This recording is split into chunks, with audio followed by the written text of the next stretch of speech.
ಇನ್ನು ಸಿದ್ದರಾಮಯ್ಯ ರಾಜೀನಾಮೆಯಿಂದಾಗಿ ಅವರ ಅಭಿಮಾನಿಗಳಿಗೆ ಆಘಾತವಾಗಿದೆ.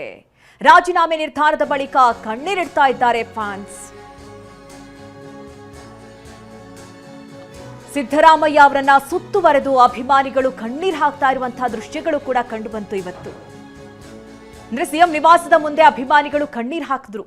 ಇದು ಬೆಳಗ್ಗೆಯ ದೃಶ್ಯಗಳು, ಅಂದ್ರೆ ರಾಜೀನಾಮೆಗೂ ಮುನ್ನ ನಡೆದಂತಹ ದೃಶ್ಯಗಳು. ಅವರ ಕಾವೇರಿ ನಿವಾಸ ಏನಿದೆ ಅಲ್ಲಿ ಅಭಿಮಾನಿಗಳು ಸುತ್ತುವರೆದಿದ್ರು. ಸಾಕಷ್ಟು ಸಂಖ್ಯೆಯಲ್ಲಿ ಅಭಿಮಾನಿಗಳು, ಅದು ಕೂಡ ಬೇರೆ ಬೇರೆ ಭಾಗದಿಂದ ಆಗಮಿಸಿದ್ರು. ಯಾವಾಗ ರಾಜೀನಾಮೆ ವಿಚಾರ ಗೊತ್ತಾಯ್ತೋ ಅಭಿಮಾನಿಗಳು ಸೇರಿದ್ರು, ಕಣ್ಣೀರು ಹಾಕಿದ್ರು, ಭಾವುಕರಾದ್ರು. ಆ ಸಂದರ್ಭ ಸಿದ್ದರಾಮಯ್ಯ ಅವರು ಕೂಡ ಬ್ರೇಕ್ಫಾಸ್ಟ್ ಮೀಟಿಂಗ್ ಅಲ್ಲೂ ಕೂಡ ಒಂದು ಕ್ಷಣ ಭಾವುಕರಾದ್ರು ಅನ್ನೋದು. ಅದಾದ ನಂತರದಲ್ಲಿ ಅವರ ಆಪ್ತ ನಾಯಕರು ಕಣ್ಣೀರು ಹಾಕಿದಂಥ ದೃಶ್ಯಗಳನ್ನ ನಾವು ನೋಡಿದ್ವಿ.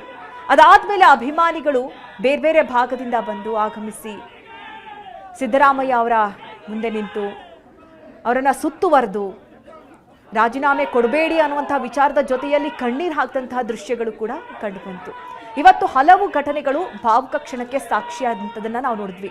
ಬೆಳಗ್ಗೆ ಮೀಟಿಂಗ್ ಆರಂಭ ಆಗ್ತಾ ಇದ್ದಂತೆ ಡಿ ಕೆ ಶಿವಕುಮಾರ್ ಹಾಗೆ ಸಿದ್ದರಾಮಯ್ಯ ಅವರ ಅಪ್ಪುಗೆ ಅಲ್ಲಿಂದ ಈ ಸುದ್ದಿಗೋಷ್ಠಿ ನಡೆಯುವಂತಹ ಸಂದರ್ಭದವರೆಗೂ ಕೂಡ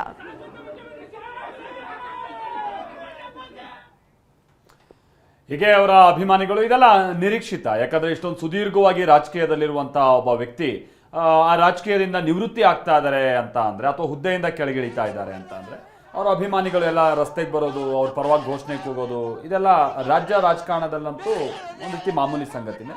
ಇವತ್ತು ಕೂಡ ಹಾಗೆ ಆಯಿತು.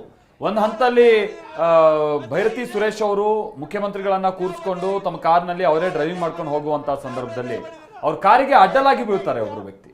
ಮತ್ತೊಂದು ಕಡೆ ಈಗ ಸಿದ್ದರಾಮನ ಹುಂಡಿಯಿಂದ ಹಿಡಿದು ಬೆಂಗಳೂರಿನ ತನಕನೂ ಕೂಡ ಅಭಿಮಾನಿಗಳು ಕಣ್ಣೀರು ಹಾಕ್ತಾ ಇರೋದು, ಅವ್ರ ಪರವಾಗಿ ಘೋಷಣೆ ಕೂಗ್ತಾ ಇರೋದು, ಕಾಂಗ್ರೆಸ್ ಸರ್ಕಾರಕ್ಕೆ ಉಳಿಗಾಲ ಇಲ್ಲ ನೋಡಿ, ಕಾಂಗ್ರೆಸ್ ಪಕ್ಷ ಎಂತ ಸ್ಥಿತಿಗೆ ಹೋಗುತ್ತೆ ಅಂತ ಶಾಪ ಹಾಕೋದು, ಈ ತರದೆಲ್ಲ ನಡೀತಾ ಇದೆ.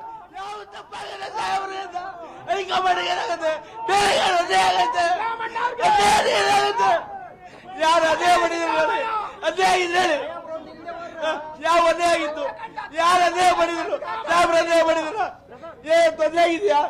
ಈ ದೇಶಕ್ಕೆ ತೊಂದರೆ ಆಗಿದೆಯಾ?